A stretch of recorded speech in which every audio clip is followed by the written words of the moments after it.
ধারে দাঁড়িয়ে আছে।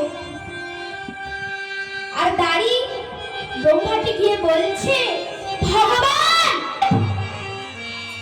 ভগবান একজন এসেছেন। তিনি বলছেন তিনি নাকি সৃষ্টিকর্তা ব্রহ্মা। তিনি বলছেন তিনি এই ব্রহ্মলোকে প্রবেশ করবেন। প্রভু প্রভু আমি কি তাকে প্রবেশ করতে দেব প্রভু?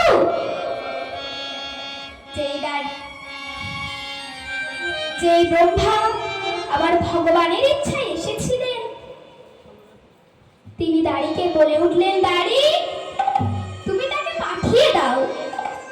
দাঁড়ি গিয়ে সৃষ্টিকর্তা ব্রহ্মাকে পাঠিয়ে দিল ব্রহ্মলোকে। যেই ব্রহ্মা ভগবানের ইচ্ছায় এসেছিলেন, তিনি সৃষ্টিকর্তাকে জিজ্ঞেস করছেন, কে তুমি? কি তোমার পরিচয়?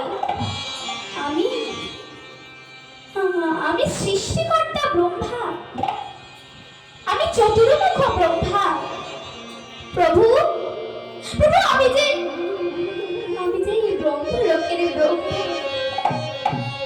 যেই ব্রহ্মা ভগবানের ইচ্ছায় এসেছিলেন, তিনি সৃষ্টিকর্তাকে বলে উঠলেন, আমি তোমায় চিনি না। আছাড়িতে পড়লেন সৃষ্টিকর্তা ব্রহ্মা প্রভু গোবিন্দের চরণে। একে বললে প্রভু, একে বললে? আমি জানি প্রভু, জানি আমি ভুল করেছি, আমি অন্যায় করেছি।